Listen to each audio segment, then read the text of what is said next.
घर में धन आने से इतना ज़्यादा फुटानी नहीं करना चाहिए कि घर से माँ लक्ष्मी चली जाए। एक गांव था। उस गांव में एक परिवार रहा करते थे। उस परिवार में एक माता पिता और एक उनकी इकलौती बेटी थी। उस माता पिता तो बहुत गरीब थे, बहुत दुख तकलीफ से अपना संसार चलाते थे। उस माता पिता को तो पास कुछ नहीं था कि अपना बेटी को अच्छा घर द्वार देखकर वो शादी कर सके। उस लड़की का नाम सोनिया था। सोनी का माता पिता एक दिन एक गांव में जाते हैं। जाकर देखते हैं कि एक गरीब का घर है। उसी घर में जाकर वो लोग देखते हैं कि उस घर में उनकी माता पिता और एक बेटा था। वो घर में जाकर कहती है कि बहन आपका बेटा है। वो कहती है कि हाँ मेरा एक ही बेटा है। सनी का माता पिता कहते हैं लड़का के माता पिता से कि मेरा एक बेटी है, उस बेटी के लिए मुझे एक लड़का का तलाश है। उस लड़का का माता पिता कहते हैं कि मेरा तो बेटा है, मैं भी तो एक लड़की के तलाश करती हूँ कि एक लड़की मिल जाएगी तो अपना बेटा को मैं शादी करवा दूंगी। इधर लड़की का माता पिता गरीब था, उधर लड़का का माता पिता गरीब था। दोनों गरीब थे। दोनों अपना बच्चों को एक मंदिर में ले जाकर उस मंदिर में जाकर माला पहना कर और 7 फेरे उस मंदिर में करवा देते हैं। जब लड़का उस लड़की को शादी करके अपना घर में ले आते हैं, सोनी देखती है कि चारों ओरी घर द्वार तो टूटे फटे हैं। उसमें मेरी माता पिता को तो कोई दोष नहीं है। मेरे माता पिता तो गरीब है, वो क्या करते, अपना बेटी को कुंवारी तो घर में तो नहीं रखते। उससे तो अच्छा हुआ कि वो अपना बेटी को हाथ तो पीला कर दी। सनी वहाँ पर जाकर अपना सास ससुर के साथ रहने लगी और उस गरीबी में अपना गुजर बिताने लगी। देखते देखते सनी को तो 3 संतान हो गया। एक लड़का और 2 लड़की थी। जो लड़की में से एक लड़की काली थी। अगर संतान काला हो यह लंगड़ा, लेकिन अपना माता पिता के लिए तो वो संतान बहुत प्यारा होता है। सनी का बेटा का नाम रोहित और बेटी दोनों को नाम रूनी और चुनी थी। देखते देखते सनी का सास ससुर का मृत्यु हो गया। अब तो सनी अकेला पड़ गई। वो संसार उनकी पति और सनी दोनों संसार को संभालने लगा। सनी का पति जो पैसा कमा कर ले आया करते थे, उसी से वो लोग का संसार जैसे तैसे वो लोग के चल रहे थे। वो लोग अपना जैसे तैसे गुजारा कर रहे थे। एक दिन सनी का पति बीमार पड़ जाते हैं। बीमारी के कारण से उनकी मृत्यु हो जाते हैं। अब तो सनी को तीनों संतान बहुत रोने लगे कि अब हम लोग का संसार कैसे चलेगा। दादा दादी छोड़कर चला गए, पिताजी छोड़कर चले गए। अब हम लोग का संसार कैसे चलेगा, हम लोग कहाँ से खाएंगे। अब तीनों यही सब सोच कर बहुत रो रहे थे। एक दिन सनी बैठ कर सोच रही थी कि मैं अपना बच्चों को क्या खिलाऊं, कहाँ से लाऊं।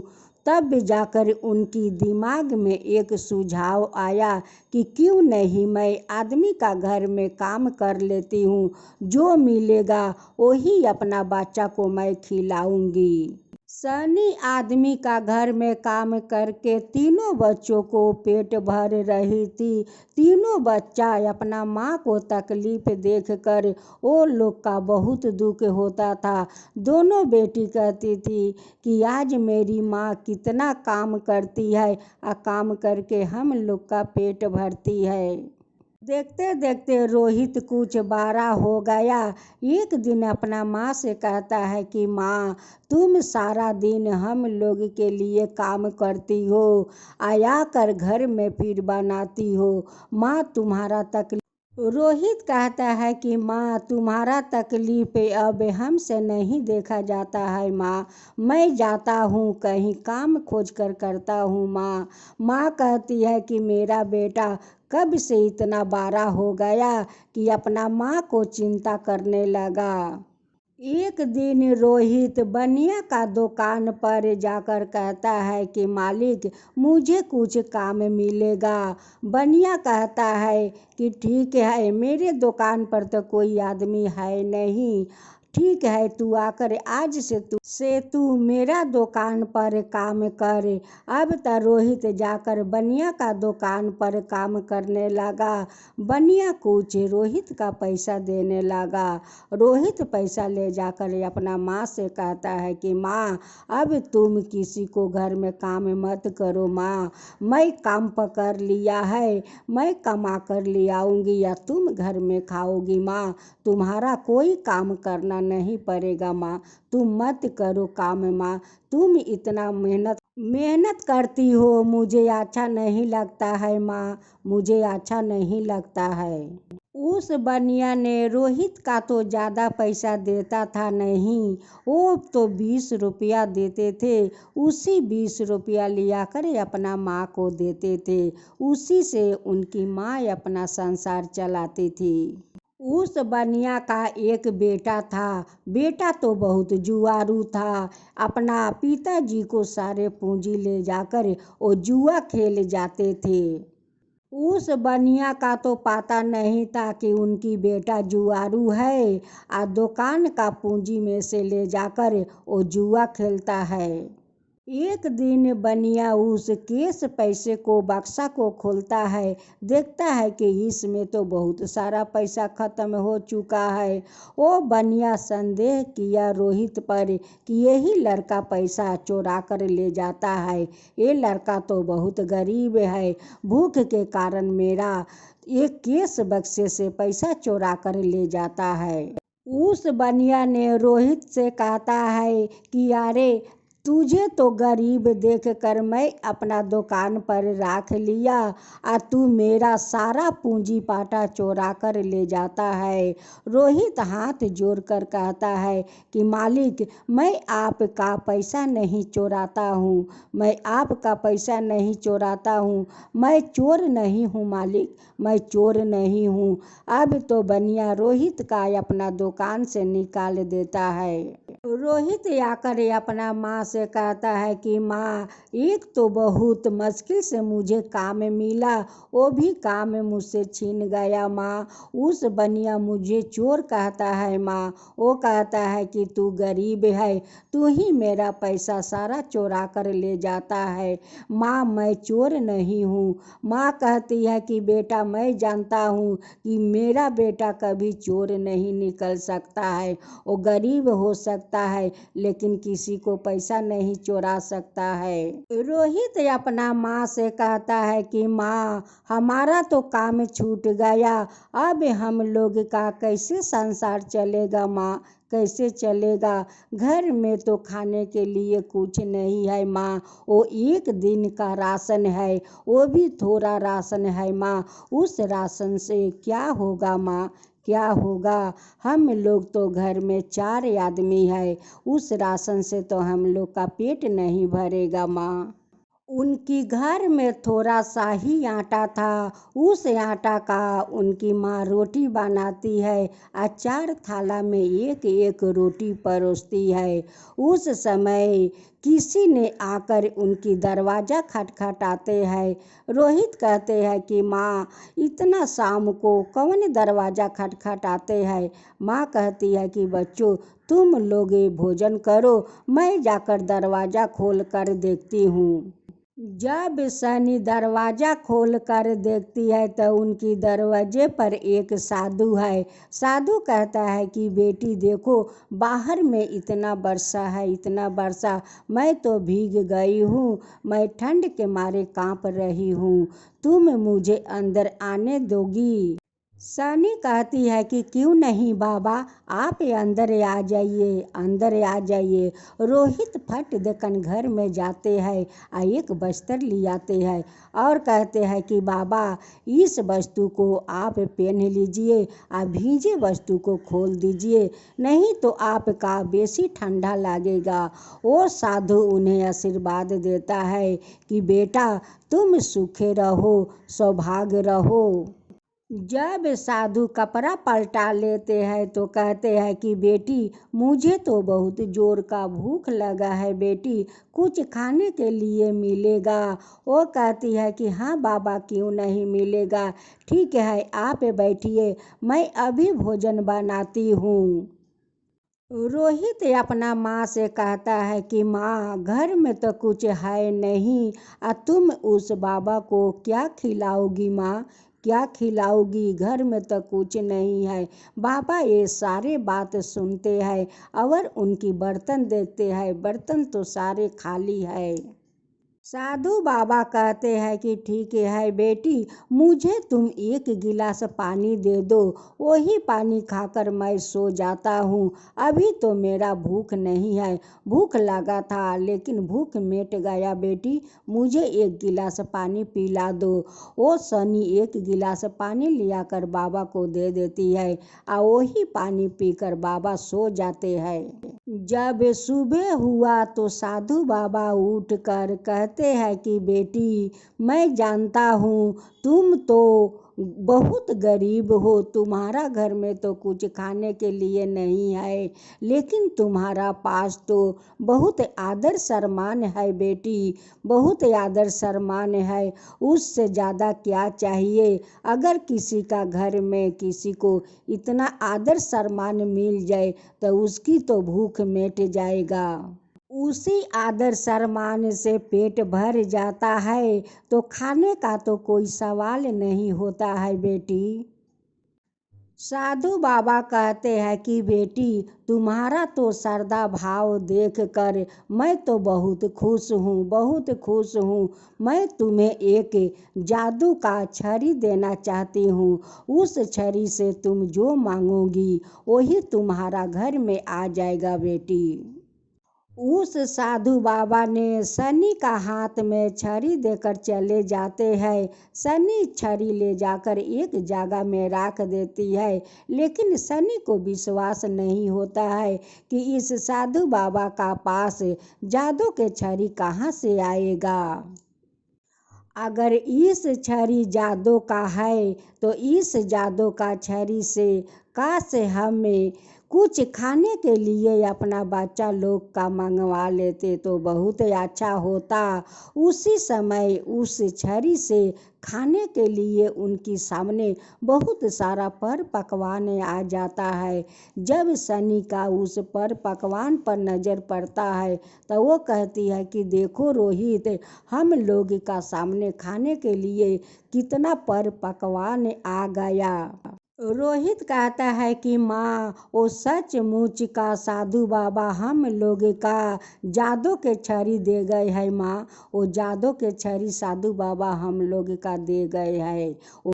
सनी उस छड़ी के पास जाकर कहती है कि हे जादुई छड़ी, अगर हमारा घर तो टूटा फाटा है, अगर हमारा घर एक महल हो जाता, खाने पीने के लिए कुछ घर में अन्न आ जाता तो बहुत अच्छा होता।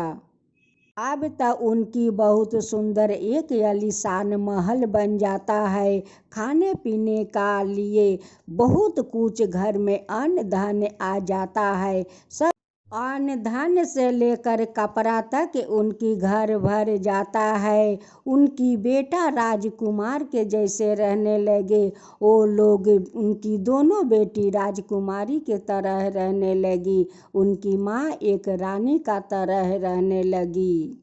एक दिन सनी रानी का तरह अपने दरवाजे पर एक कुर्सी पर बैठी हुई थी। उसी समय उसी साधु ने आते हैं और सनी देख कर साधु बाबा को प्रणाम करती है और कहती है कि बाबा इस कुर्सी पर आप बैठिए। साधु उस कुर्सी पर बैठते हैं और सनी से कहते हैं कि देखो बेटी, जो छड़ी मैं तुम्हें दिया है उस छड़ी से तुम गलत व्यवहार मत करना। उस छड़ी से अगर करना हो तो तुम गरीबों को मदद करना बेटी, गरीबों के मदद करना, लेकिन गलत इस्तेमाल उस छड़ी से मत करना। जिस दिन उस छड़ी से तुम गलत इस्तेमाल करोगी उस दिन उस छड़ी तुम्हारा पास नहीं रहेगा बेटी। मैं तुम्हें यही सब बताने के लिए आया था बेटी, यही सब बताने के लिए आया था। सनी का गांव में एक गरीब औरत थी। वो औरत ने सनी का घर में आकर काम करने लगी। सनी उन्हें बहुत अच्छा खासा पैसा देती थी, कुछ अन्न पानी देती थी। उनकी गरीबी दूर होने लगे, वो लोग अच्छा खाने पीने लगे। उस औरत सनी को आशीर्वाद देती थी कि दीदी जी आप कितनी अच्छी है, बहुत अच्छी है। हम लोग का आपके कारण हम लोग का संसार में अच्छा खाना खाते हैं, अच्छा कपड़े पहनते हैं। सनी अपना गार्डन में एक आम का पेड़ लगाई थी। उस आम का पेड़ में गुच्छे का गुच्छे आम पक रहा था। गांव का कुछ बच्चों आकर सारे आम तोड़ कर लेकर चले जाते थे। जो औरत सनी का घर में काम करती थी, सनी उस औरत से कहती है कि लाली देखो मेरे गार्डन में तो एक आम का पेड़ है, उस आम का पेड़ में तो बहुत आम पकड़ता है, लेकिन गांव के सारे बच्चों आकर आम तोड़ कर लेकर चले जाते हैं। उस आम का पेड़ में तुम रोज खाद डालो, रोज पानी डालो, इस गाछ के आम तुम तोड़ कर अपना घर ले जाओ और अपना पति के बोलो कि इस आम को बेचने से तुम्हारा घर में बहुत ज़्यादा पैसा आएगा। अब तो लाली उस आम का पेड़ से बहुत सारा पके हुए आम टोकरी भर भर कर अपना घर ले जाती थी और अपना पति से कहती थी कि ले जाओ बाजार में बिक आओ। वो जाते जाते सारे आम बाजार में बिक जाता था। अब तब पति आकर बहुत खुश होते थे कि देखो ये आम तो बहुत मीठे हैं, इसी आम को सभी लोग चाहते हैं और कहते हैं कि यही आम तुम रोज बाजार में ले आया करो, हम लोग सारे आम कीन कर अपना घर ले जाएंगे। तुम्हारा आम तो बहुत मीठे है, बहुत मीठे है, स्वादिष्ट है, यही आम तुम रोज ले आया करो। अब तो उस आम के कारण लाली का घर में तो बहुत ज़्यादा पैसा आने लगे। अब तो लाली का पति अपना बहुत सुंदर आलीशान घर बनाने लगे। घर में अपना बहुत सारा अन्न धन भर लिए।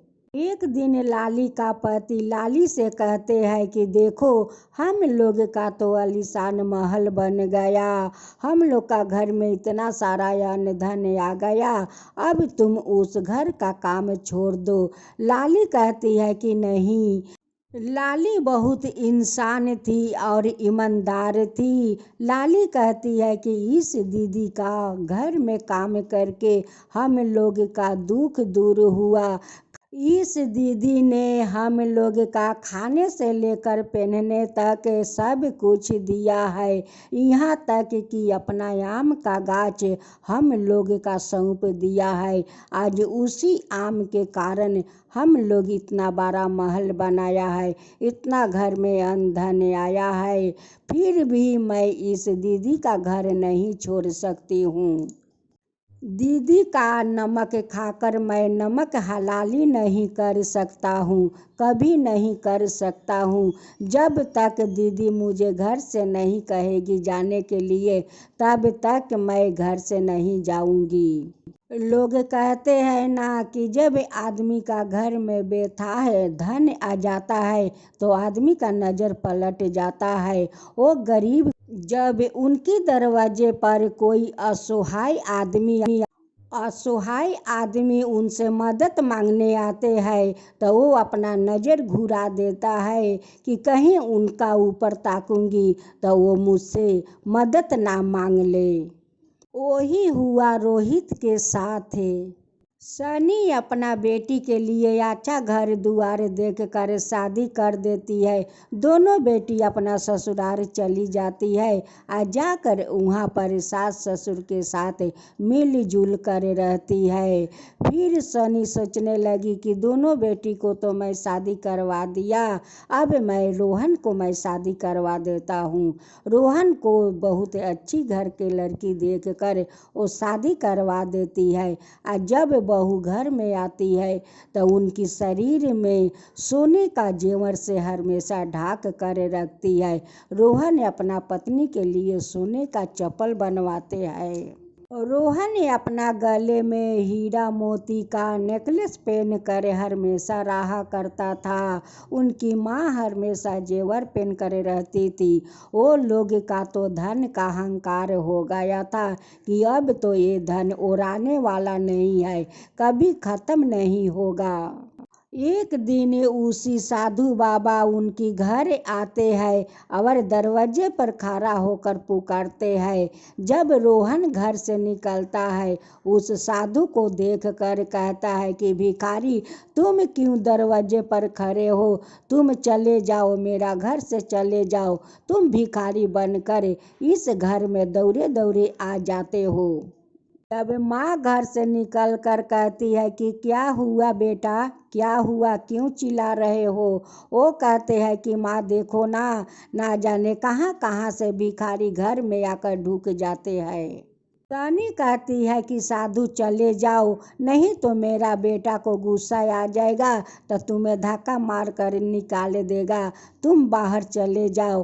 अब तो रोहन का गुस्सा आ गया और साधु का धक्का मार कर घर से निकाल दिया।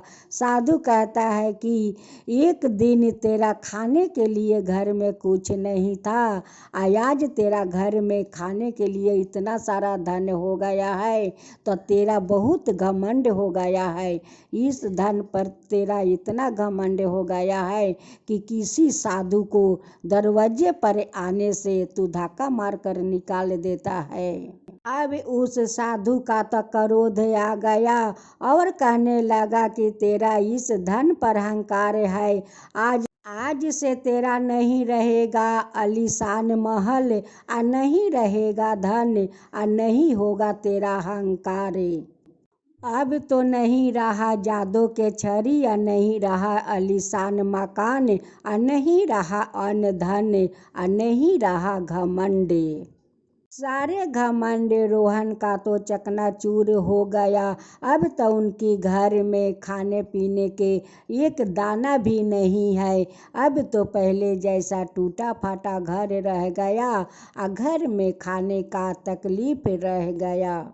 इसलिए जब घर में धन आए तो नहीं अहंकार करना चाहिए और नहीं इतना ज़्यादा फुटानी करना चाहिए, अपना औकात में रहना चाहिए, तभी माँ लक्ष्मी घर में रहती है। लाली तो बहुत ईमानदार थी और सच्चे दिल का आदमी थी। जब देखती है कि वो लोग का घर में खाने के लिए एक दाना नहीं है, लाली सबिन को अपना घर ले जाती है और कहती है कि दीदी जी, ये तो सारा धन आपका ही है, आपका ही कृपा से तो मेरा घर में धन आया है। दीदी जी, इस घर में आप लोग रहिए, मेरा तो महल बहुत बड़ा है, आप लोग इसी महल में रहिए, मेरा साथ रहिए दीदी जी। इस लाली से सीख लेना चाहिए, कभी किसी को नमक खाकर नमक हलाली नहीं करना चाहिए, ताकि उनकी तकलीफ में सहायक बनना चाहिए। नमक खाकर उनकी नमक हलाली नहीं करना चाहिए। उनकी अगर आप सहायक बन जाते हैं तो भगवान आपको ऊपर दुआ करेंगे। ये कहानी मेरा आप लोग का कैसे लगा कमेंट बॉक्स पर लिख कर बताइए। मेरा चैनल को सब्सक्राइब कीजिए, मेरे वीडियो का आप लोग लाइक कीजिए। लाली बहुत गरीब थी। लाली सनी का घर में आकर काम करती थी, लेकिन लाली तो बहुत ईमानदार थी, बहुत इंसान थी कि सनी का घर में काम करके वो अपना संपत्ति बनाई। एक दिन सनी का अहंकार के कारण उनकी सारा संपत्ति नष्ट हो गया। उनके घर में खाने के लिए एक भी दाना नहीं बचा। उस समय लाली उनकी सहायक बन गई। उनकी नमक खाकर नमक हलाली नहीं की, वो इंसानियत निभाई। लाली तो उस घर का नौकर थी, लेकिन लाली कितना ईमानदार थी कि अपना मालिक का परिवार को वो सहायक बन गई।